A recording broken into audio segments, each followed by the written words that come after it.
Hey everybody. So I wanted to make a quick video about what's going on in Ukraine. And that's because there's so much misinformation and so much conjecture. I want to try to have something that's just fact-based out there to try to clear up some of what's really the rhetoric from both sides about what's happening and how we kind of got to where we are today. Now, in full disclosure, I do have a bit of a bias, of course, because my fiance is Russian. I try not to let that influence my thinking in this whole thing, and I think I've been relatively successful at it. You'll find at the bottom of this video that there are reference points for where I got most of my information from, and there's actually some really interesting reading in there. So I do recommend that you go through the references and have a look yourself. Um, so, to understand what's happening, we need to kind of quickly take a look at the modern history of Ukraine. So, Ukraine had a revolution in February 2014. This was what's referred to as the Orange or the Maiden Revolution. The revolution kind of started as a revolt against the president at the time, Viktor Yanukovych, and the corruption that was going on with his government. Ukrainians were frustrated because they didn't have the things that they needed in order to live their day-to-day lives, while, of course, oligarchs in Ukraine were living the high life. And that's not surprising whatsoever.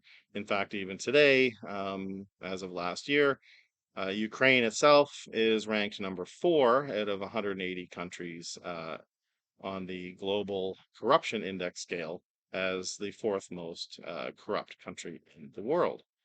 So, what had happened after is what's really interesting. So, a pro Western president, Petro Poroshenko, took over after the Maidan Revolution. It was Obama's administration at the time, and of course, Vice President Biden was appointed as the special envoy to Ukraine. So, you might remember Trump and wanting to have these investigations into what Joe Biden's son was doing in Ukraine. And this is interesting. We're not going to go into it too much. But basically, immediately after the Maidan Revolution and immediately after Joe Biden being appointed to as special envoy to Ukraine, Hunter Biden took a position with the country's largest private gas company, Burisma.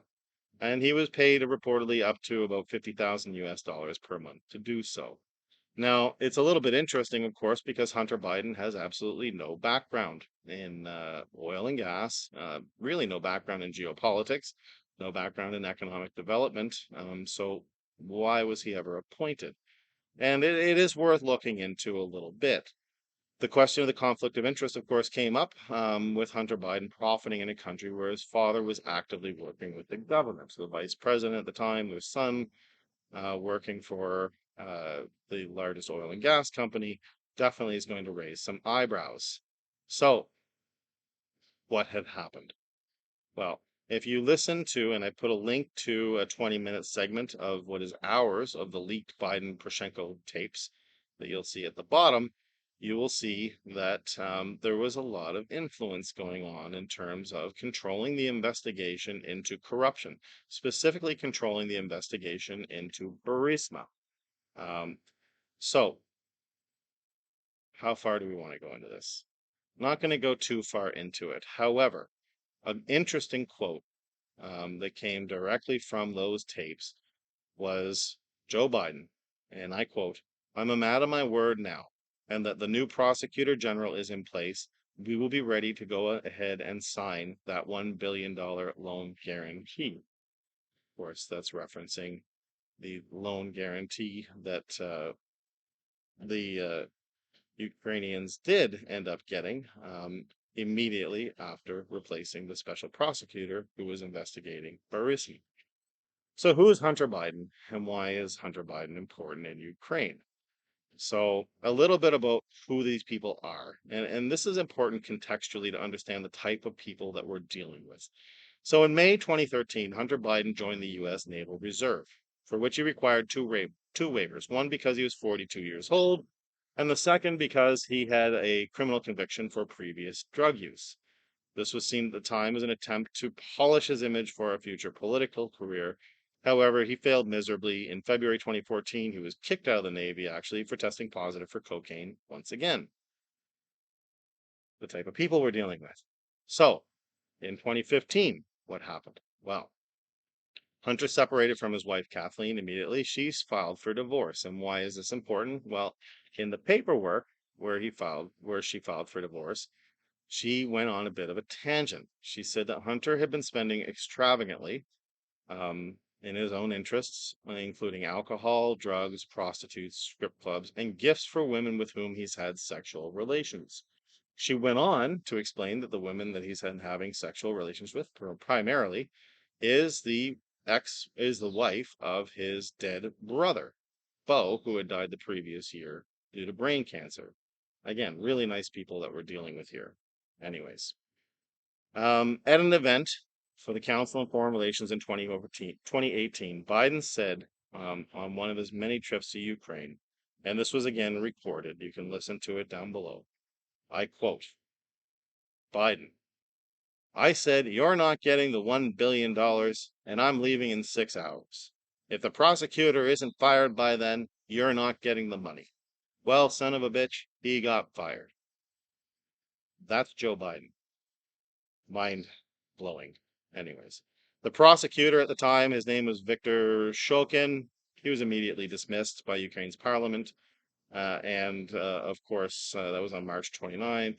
And lo and behold, a new prosecutor was appointed, and the investigation into Burisma stopped. It was dropped. So, actually, even Alexander Olashenko, a businessman, former partner of the Ukrainian, actually is a former member of the Ukrainian parliament, who's friends with the Burisma founder, the owner of the company, said it was actually Zelensky's idea to appoint Biden as a director. And this appointment, uh, and I quote again at the time, it was to protect the company. This was his exact words. It was to protect the company at a time that it was facing investigations. So, a seemingly successful strategy. Well, what happened to Petro Poroshenko? Well, we all know shortly after, roughly 2019, his assets were frozen. He was also indicted on multiple charges of corruption, and he was actually supposed to be in court right now. Now, that became really interesting because, well, if you can't go to court, the truth isn't going to come out, and Poroshenko had a lot of truth to give. And certainly, there aren't going to be courts operating right now in Ukraine.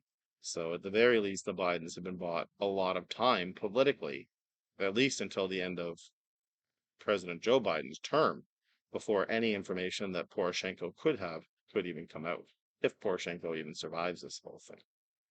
So let's take a little bit now geopolitically of what's going on in Ukraine. The conventional wisdom that the West is in the West is that Putin is responsible for this crisis, and that's wholeheartedly wrong.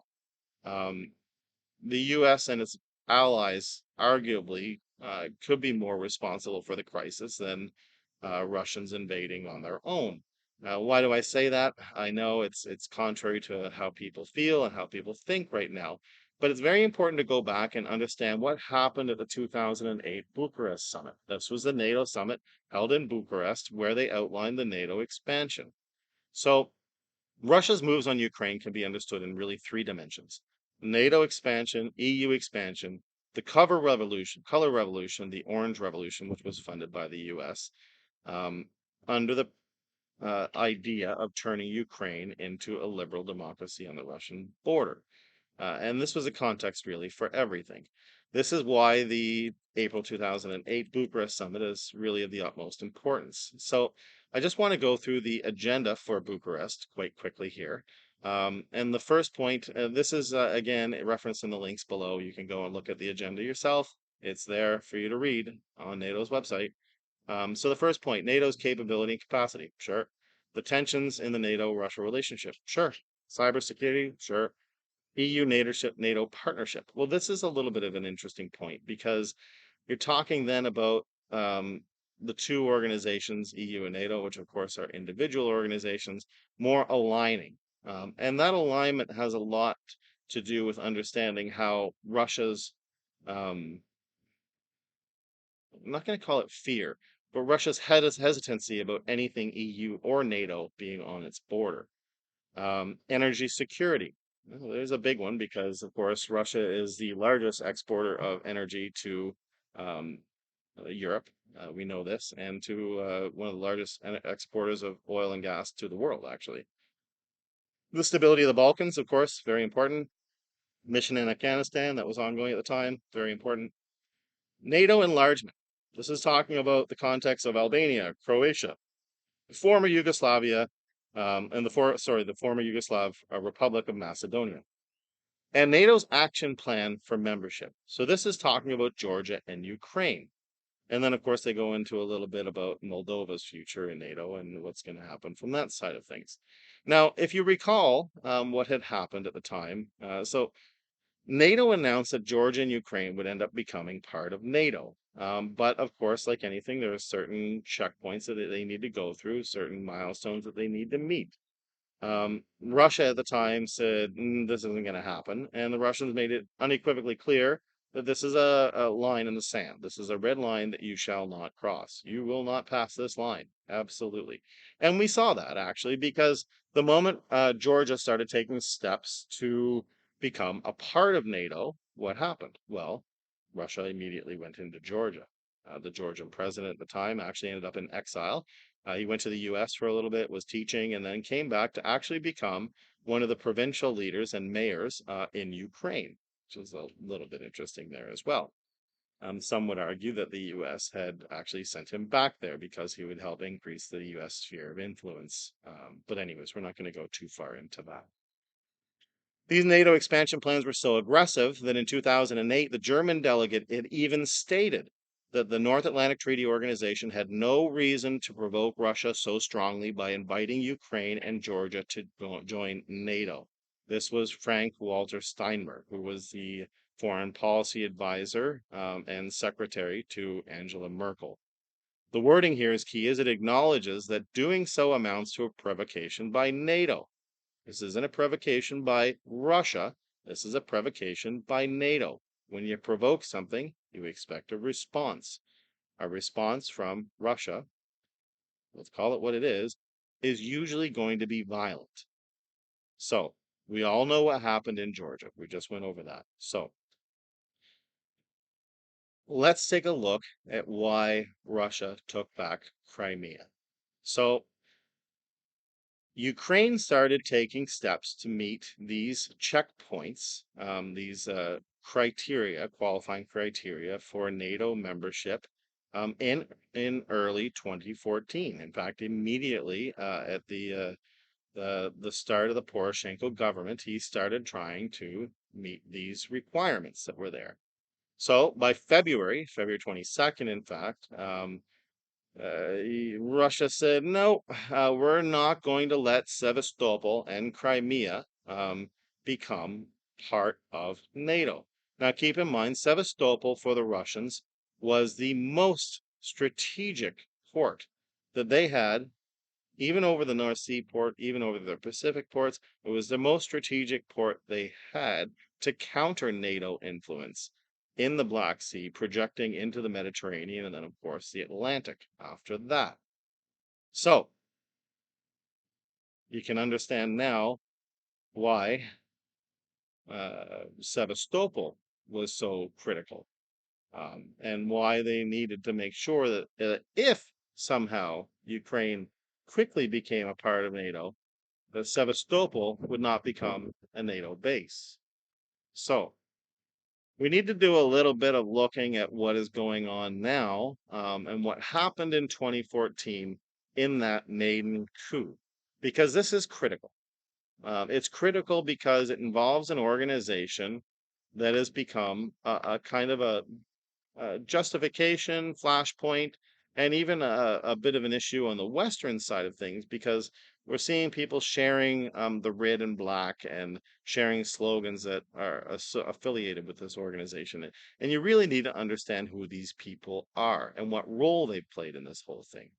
So I want you to pause the video right now, go on Google Images, and I want you to search for this exact phrase. 2014 Maiden Square Revolution. Now that you've done that, I want you to take notice of the red and black flags in the pictures and take a look at the red hats that are there. They're in almost every photo that you'll find.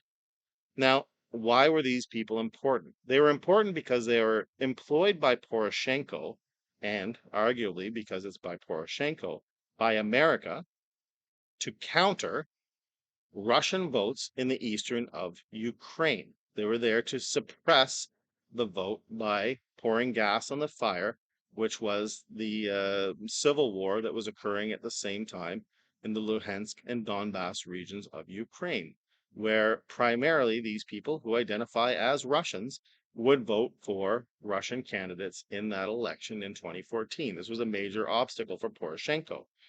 And what ended up happening, of course, was, well, if you look through the period of the election and if you Google search the news articles at the time, fighting escalated and it escalated dramatically through this entire region. And what happens when people are fighting, when bombs are going off? Well, they're not voting. I can tell you that. So, who are the UPA? Well, let's take a little bit look into that. And again, look in the links that I set below, the references that are there. Do some Google searching yourself. Just do some research into these people because this is critical. So in World War II, the UPA was really founded in about 1942. They became a large militant group in 1943. And at first, when the Nazis had come into Ukraine on their way into Russia, they fought the Nazis. However, they realized within a very short period of time that they didn't really dislike the Nazis as much as they disliked the Soviets and the Russians at the time because the UPA was really anti-socialist. They were an anti-socialist movement. So they aligned themselves with the Nazis and started pushing into Russia with the Nazis. So looking at this, and looking at, again, the documents that were provided in the links below, you'll see that the UPA is actually accredited with providing both material and intelligence support to the Nazis that led to the extermination of over 200,000 Jews just in Ukraine. And this is incredible. And it didn't actually stop there. In fact, from 1943 until 1956, the UPA was actively involved in eastern Ukraine and in Poland in getting communists out of both of those countries. And again, they were supported by the Americans at the time because you start looking at what was going on in the 1950s with McCarthyism and the polarization against socialism and communism, the beginning of the Cold War in America. These are the types of people that America wanted to fund. So they were involved in the massacre and the expel of the Polish population of almost 789,000 communist Poles. And I mean, the bulk of those people, they weren't killed. They were forced out of their homes and forced to go to Russia, a country which wasn't theirs at all, only for the reason, of course, that their political alliance wasn't in line with what they were. So why are modern day politicians in Russia and in some Belarus and some of these countries saying that, well, Ukraine is a Nazi state. The Nazism and extremism and fascism is actively alive there. Well, I mean, it doesn't warrant what has gone on. That's for sure. We know that. But are they wrong? They're not wrong. On May 15th, 2015, Ukrainian President Petro Poroshenko signed a bill into law in Ukraine that publicly recognized the UPA and anyone else for that fact who fought for Ukrainian independence in the 20th century. In Kiev, Lviv, Ivano-Frankivsk, sorry, my pronunciation is absolutely horrible, I'm sure, Zhytomyr, the UPA flag, this is the flag that they flew alongside with the Nazis, may be displayed on government buildings on certain holidays. This was also allowed in that same law. June 2017, the Kiev City Council renamed its city's General Vatanin Avenue into Roman Shukayev Avenue. And Roman Shukayev, of course, was, again, a Nazi collaborator. In December 2018, Poroshenko confirmed the status of veterans and combatants for the independence of Ukraine and for UPA fighters. Why was this important? Because it gave pensions and financial reward and benefits to the UPA fighters after their contribution in 2014 to getting him elected. for really what were criminal acts that they had been actively involved in West Eastern Ukraine. In 2018, and again in Lviv, the council had decided to declare the year of 2019 to be the year of the Bandera.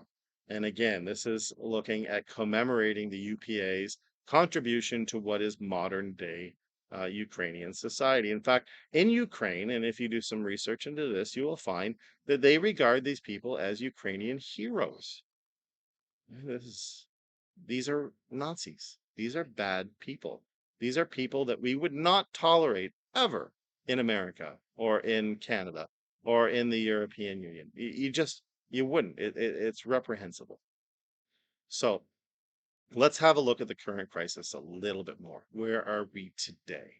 So I personally find it a little bit disturbing to see how we can polarize some things to such extremes. If we look at if you want to simplify it, and I know I'm overly simplifying it, but let's look at the Cuban Missile Crisis. It was wrong of the Russians during the Cuban Missile Crisis to try to put a military bases, missiles, nuclear weapons, Russian soldiers 90 miles off the coast of Florida. We know that. It was absurd. And of course, Kennedy was not going to allow it. And of course, Kennedy ultimately made Khrushchev stop. And if we look at where we at today with the incursion of NATO on Russia's borders, can't we make the exact same analogy? I mean, isn't it very similar? Because I mean, really, ultimately, when you look at what the requirements are for NATO member states, those requirements are to facilitate NATO troops. They are to facilitate the missile defense systems, and they are to facilitate offensive weapons. Now, while we know the non-proliferation treaties prevent many countries from ever building atomic weapons, nuclear bombs, what isn't there is that there are nuclear weapon sharing programs. And these programs result in NATO state members hosting American and French nuclear weapons in their territories. So again, is this not really kind of the, you know, Cuban Missile Crisis version 2? So the future, where are we at? Well, God, it seems like people just want to fight. And the idea that first, and I say this with as much sympathy as I can for those who are suffering in this war. War is a horrible thing. And those who know me, I'm retired military myself. I do not discount this one bit whatsoever. I wish there was no war. I wish there was never opportunity for people to be hurt or suffering. Because I mean, the people are the losers. They're always the losers. Governments are always the winners. It just, anyways, not going to go too far into this. However, Russia versus Ukraine. Ukraine can never win. The idea of continuing to funnel Western weapons and money into Ukraine to continue the fighting by Ukrainian people is asinine. The idea of giving weapons and equipment to Ukrainian civilians, you're leading your people to death. Zelensky, by doing so, is remarkably irresponsible.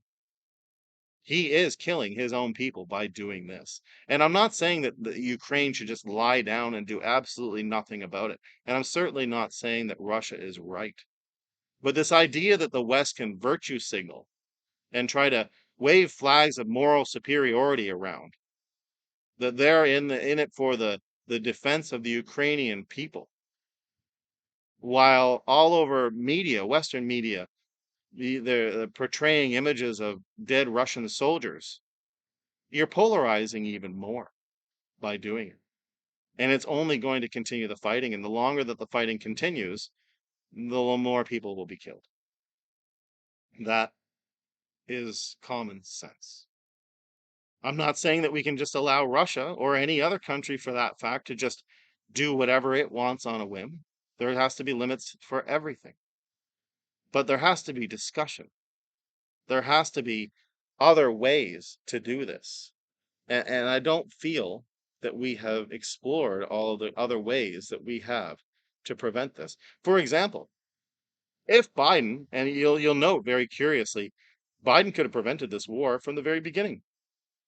Biden, NATO, anyone could have come out and said, no, you know what?